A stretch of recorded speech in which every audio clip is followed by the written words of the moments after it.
గురుగారు నమస్కారం అండి. నమస్కారం అండి.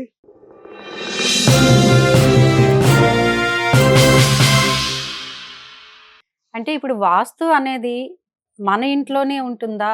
లేదు మన చుట్టుపక్కన చాలా ఇళ్ళుంటాయి. అవునండి. వాళ్ళ వాస్తు బాగోపోయినా ఆ ఎఫెక్ట్ అనేది మన మీద ఏమైనా పడుతుందా? ఇది చాలా మందికి డౌట్ కూడా ఉంటుంది. రైట్ అండి. మంచి క్వెషన్ అండి. హ్మ్. ఇప్పుడు దీనికి పెద్దవాళ్ళు ఏమనేవాళ్ళంటే, "నువ్వు ఎలాంటి సంగత్యం చేస్తే నీకు అలాంటి అలవాట్లే వస్తాయిరా" అని చెప్పేవాళ్ళు. ఫ్రెండ్‌షిప్. ఫ్రెండ్‌షిప్. ఓకే. నువ్వు మంచివాడితో ఫ్రెండ్‌షిప్ చేస్తే మంచి బుద్ధులొస్తాయి. మంచి బుద్ధులొస్తాయి.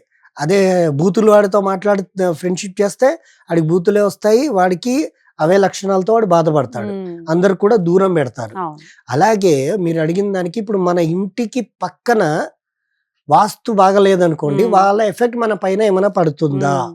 అనంటే, వాళ్ళ వాస్తు వాళ్ళకే వర్తిస్తుందండి. వాళ్ళ వాస్తు మనకేం ఎఫెక్ట్ అవ్వదు. హ్మ్. కానీ కొంచెం ప్రభావం అనేది ఉంటది. ఉంటుంది. ఎలా ఏ రూపంలో ఉంటుంది? మేడం ఎలా ఉంటుందంటే, హ్మ్. సపోజ్ మన ఇంటికి ఎదురుంగా ఒక పాత సామాను ఆహ్, ఏది పాత సామాన్లు అమ్ముకునే షాప్ ఉందనుకోండి. హ్మ్.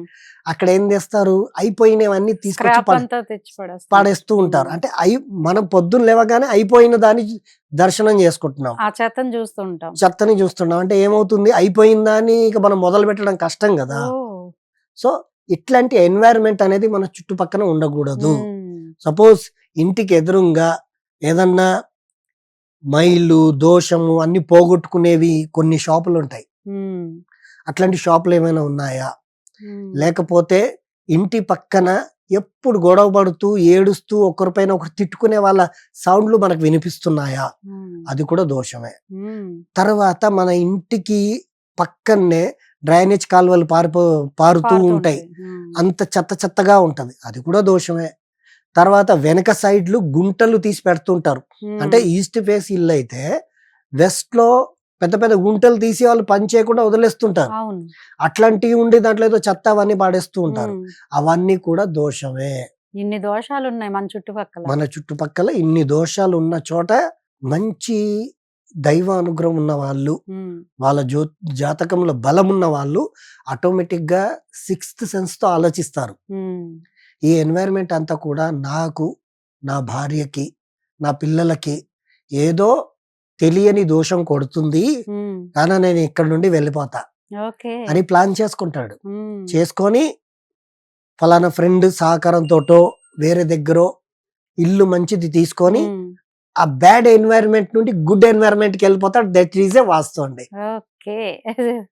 తెలియకుండానే వాస్తు చేసుకునే అవును. వాళ్ళు ఉన్నారు. హ్మ్. అందరూ వాస్తు పాటిస్తారు.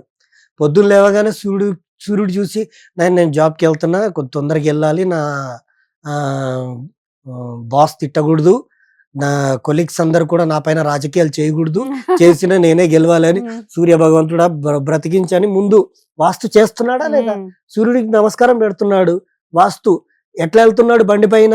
ఒక సైడ్‌కి ఎళ్తున్నాడు. అవును. పద్ధతిగా వస్తున్నాడు. వాస్తుతోనే వస్తున్నాడు హ్మ్. కదా వంక ఆఫీస్‌కి. టింకరగెళ్ళరు గదా!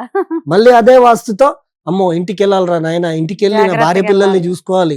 చూసుకుంటేనే మనశ్శాంతి వస్తదని వాస్తు పరంగానే ఇంటికొస్తున్నాడుగా. అవును. ఎవరు పాటించట్లేదండి వాస్తు. హ్మ్. ప్రతి ఒక్కరి లైఫ్‌లో ప్రతి వాస్తు ఉంది. ఒక్కరు పాటిస్తున్నారు.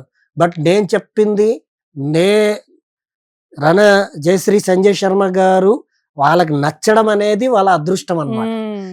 నేను గనక మీకు నచ్చాననుకోండి, మీ జీవితంలో నేను మార్పు తెచ్చాననుకోండి, హ్మ్. అలా నా క్లయింట్లు వందలాది మందున్నారు. ఓహ్! వాళ్ళ జీవితంలో ఫస్ట్ ఉద్యోగం, మ్యారేజ్, సంతానం, హ్మ్. ప్రమోషన్, వ్యాపారం, ఆరోగ్యం ఇవన్నిటికి నేను రిజల్ట్ ఇచ్చా. హ్మ్. ఇది మనం ఎప్పుడు కూడా ఎన్వైర్న్‌మెంట్ అనేది మంచిగా చేసుకొని వీటినన్నిటి సక్సెస్ చేస్తే మన లైఫ్‌లో సక్సెస్ రావడానికి ఎవరు ఆపలేరు. ఓకే గురువుగారు. నమస్కారం అండి. నమస్కారం అండి.